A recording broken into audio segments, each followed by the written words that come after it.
की बड़ी खबर बांग्लादेश चुनाव को लेकर आ रही है। बांग्लादेश चुनाव में बीएनपी की जीत हुई है। खालिदा जिया के बेटे की जीत हो गई है। तारिक रहमान का पीएम बनना लगभग तय माना जा रहा है। बांग्लादेश चुनाव में दोनों सीटें जीत गए हैं खालिदा जिया के बेटे। बांग्लादेश में 12 फरवरी को हुए आम चुनाव में बांग्लादेश नेशनलिस्ट पार्टी यानी कि बीएनपी को बहुमत मिल गया है। पार्टी ने 299 सीटों में से 165 सीटों पर जीत दर्ज की है। पूर्व पीएम खालिदा जिया के बेटे और बीएनपी अध्यक्ष तारिक रहमान का प्रधानमंत्री बनना लगभग तय है। रहमान ने 2 सीटों पर चुनाव लड़ा था, दोनों पर उनकी जीत हुई है। रहमान पिछले साल दिसंबर में ही 17 साल बाद देश लौटे थे। वहीं जमात इस्लामी के नेतृत्व वाले 11 पार्टियों के गठबंधन को अब तक सिर्फ 45 सीटें मिली हैं। जमात चीफ शफीकुर रहमान ने ढाका 15 सीट से जीत दर्ज की है। 3 सीटों पर अन्य पार्टियों और निर्दलीय उम्मीदवारों की जीत हुई है। अब 206 सीटों के नतीजे सामने आए हैं। आम चुनाव के लिए दोपहर 2 बजे तक 48% वोटिंग हुई। मतदान 4:30 बजे तक चला। अभी कुल मतदान के आंकड़े आने बाकी हैं।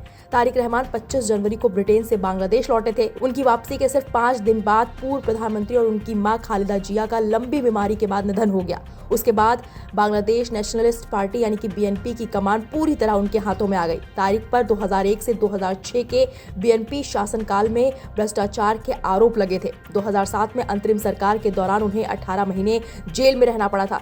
गिरफ्तारी से बचने के लिए तारिक 2008 में लंदन भाग गए थे। तब उन्हें उस समय इलाज के लिए देश से बाहर जाने की अनुमति मिली थी। उसके बाद वो देश नहीं लौटे। टाइम मैगजीन की रिपोर्ट के मुताबिक देश से बाहर रहने के बावजूद बांग्लादेश नेशनलिस्ट पार्टी यानी कि बीएनपी में तारिक को ही पार्टी का नेता माना जाता रहा। पार्टी की रणनीति, आंदोलन और राजनीतिक लाइन लंबे समय तक उन्हीं के इशारों पर तय होती रही।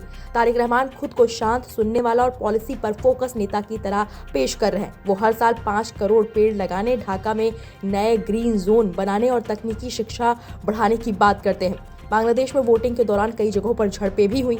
खुल्ला में एक वोटिंग सेंटर के बाहर जमाते इस्लामी कार्यकर्ताओं के साथ झड़प में एक बीएनपी नेता मुहिबुज्जमान कोच्ची की मौत हो गई। दूसरी तरफ मुंशीगंज 3 और गोपालगंज सदर इलाके में वोटिंग सेंटर के बाहर देसी बम भी फेंके गए।